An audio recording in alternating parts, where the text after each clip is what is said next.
mempunyai pamor yang luar biasa, manusia lainnya bisa tunduk sama dia, seperti itu kebanyakan. Nah itu loh, menyeret anak putus sampai 7 turunan kan. Nah itu sangat bahaya.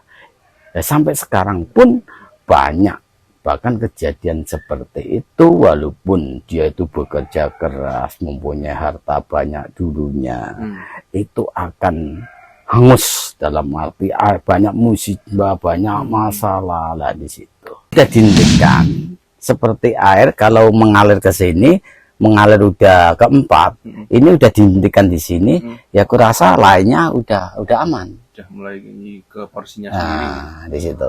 Makanya ini yang tahu ini gimana tata caranya supaya bisa menebus atau bisa melebur hukum karma secara hakikat, secara batil, sir maupun diiringi dengan kesyariatan itu. Gimana caranya itu.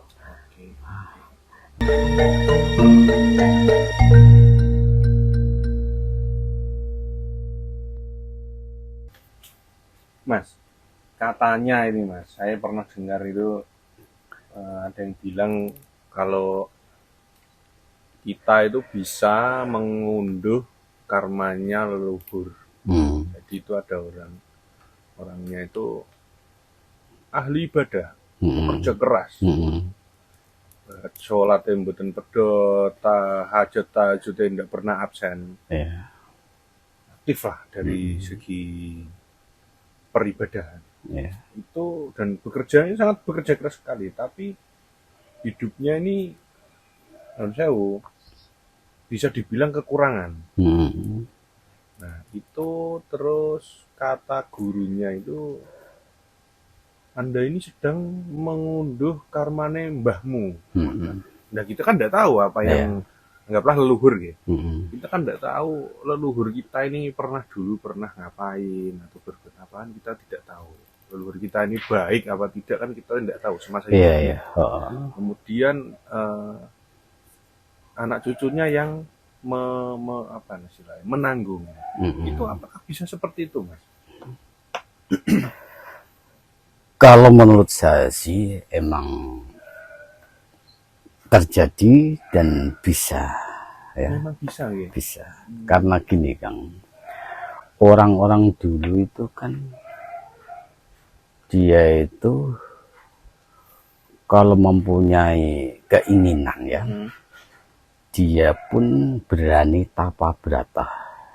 Dalam arti Topo Broto ini atau Semedi, tapi Semedi ini dia ini bukan menuju ke lingkaran suwung yang sebetulnya, tapi ke lingkaran energi negatif.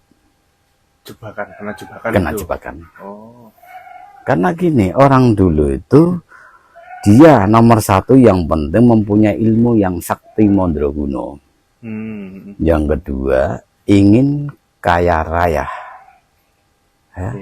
Yang ketiga ingin disegani, pamor, ya, atau mempunyai pamor yang luar biasa, supaya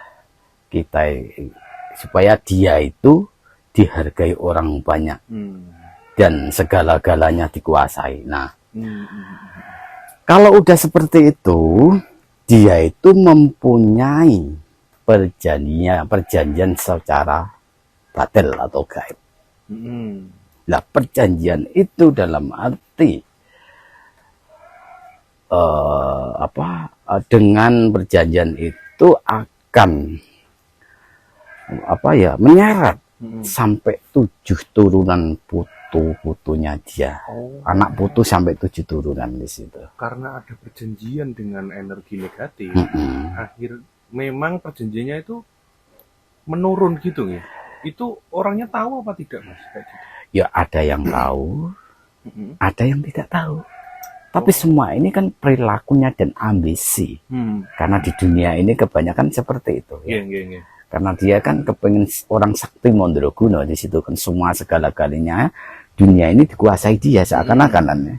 Yang penting dia ini dapat mempunyai pamor yang luar biasa. Manusia lainnya bisa tunduk sama dia, seperti itu kebanyakan. Nah itu loh, menyeret anak putus sampai 7 turunan kan. Nah itu sangat bahaya. Nah, sampai sekarang pun banyak bahkan kejadian seperti itu, walaupun dia itu bekerja keras, mempunyai harta banyak dulunya, itu akan hangus, dalam arti banyak musibah, banyak masalah lah di situ. Nah, itu kan apa namanya ya? Otomatis kalau dari segi kemanusiaan gitu. Misalnya kok saya ini ada salah leluhur saya yang saya ini katakanlah turunan keempat. Saya dikasih tahu bahwa dia nih Mbah Buyut apa Mbah Canggahmu ini pernah ini. Jadi ikut menanggung karma. Itu bisa dong aku rak ngelakoni kok. Masa aku melu nanggung kan. Caranya gitu. Ini dari segi kemanusiaan gitu. Iya. Itu apakah bisa itu Mas? Apa ya? Diudari dalam agar terbebas dari belenggu karma itu. Bisa Kang, secara batil itu kan, secara batil saya sih emang orang-orang tertentu ya punten ya, yang mempunyai kemampuan itu adalah harus bisa merujuk penebusan dalam arti meruat atau syukuran, dan itu pun tidak semudah langsung, ibarat orang sakit langsung sembuh ya. Ada prosesnya di situ. Nah, semua masalah itu pun asal kita tahu dan kita ingat, bahkan siapa yang ngasih tahu itu bisa diselesaikan secara batil maupun secara dohir di situ. Semua ini harus disyariati dan secara hakikat dilaksanakan. Karena itu tidak cukup Kang, walaupun nyen sewu ya, nyepun nyen sangat ya, walaupun dia itu kan banyak ceritanya Anda tadi ya, bersolat tahajud, hajat, istighfar, mau apapun ya, bahkan udah beramal ya tenfiatu. Kalau ada hukum karma dari alam atau hukum dari Allah Subhanahu wa Ta'ala, itu emang luar biasa dan tidak sembarangan memudahkan untuk menghapus, tidak semudah itu. Jadi harus diudari atau dikupas satu-satu dulu. Nanti ini setelah satu selesai nanti mengupas yang lain. Betul. Jadi satu-satu gitu ya. Lama berarti memang. Nah, hukum karma itu bukan sembarangan. Bahkan ada juga penebusan seperti laku atau lakon bisa terjadi dengan semedi atau suwung untuk menuju ke suwungan itu ya. Itu prosesnya juga panjang, tidak sembarangan. Karena hukum yang namanya hukum karma itu, waduh, tidak semudah yang kita bicarakan, harus bisa ditebus, ini tidak semudah itu. Nah, misalnya gini Mas, saya ini kan keturunan keempat, misalnya ini contohnya. Saya turun keempat, saya ngudari, dan anggaplah sampai tua lah misalnya. Sampai tua, saya sudah ngudari, akhirnya kehidupan anak saya itu ada peningkatan. Apakah karma itu kan, dia kan sampai turun ke-7, saya kan turun ke-4. Itu apakah setelah saya udari, apakah mulai keturunan saya nanti lebih baik Mas? Apakah masih itu atau cuma di saya aja, atau nanti setelah saya bersihkan itu anak turunan saya, jadi sisanya yang 5, 6, 7 ini apakah bersih Mas? Ya kalau udah dihentikan seperti air, kalau mengalir ke sini, mengalir udah ke-4, ini udah dihentikan di sini, ya aku rasa lainnya udah aman. Udah mulai ke porsinya sendiri. Di situ. Makanya ini yang tahu ini gimana tata caranya supaya bisa menebus atau bisa melebur hukum karma secara hakikat, secara batil, sir maupun diiringi dengan kesyariatan itu. Di mana caranya itu? Memang harus seperti itu. Mana yang lebih tahu duluan itu harus menutup, karena kasihan yang berikutnya di situ. Jadi yang namanya hukum karma itu kan dari satu sebab akibat ya.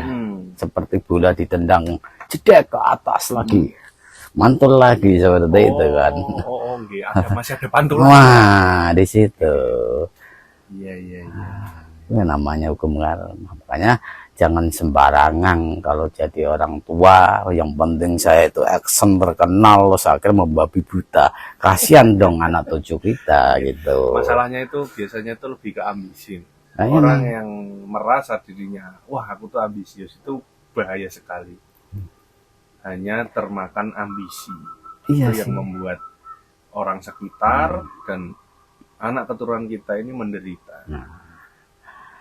Termakan ambisi, ya kejebak angan-angannya sendiri. Pokoknya intinya barang seperti itu kan perilaku yang tidak bagus kan. Maka kita mulai sekarang ayolah sarang-sarang sama-sama supaya tindakan kita aman untuk keluarga kita sendiri dan diri kita sendiri, dan untuk orang lain gimana caranya. Carilah budi pekerti yang luhur di situ.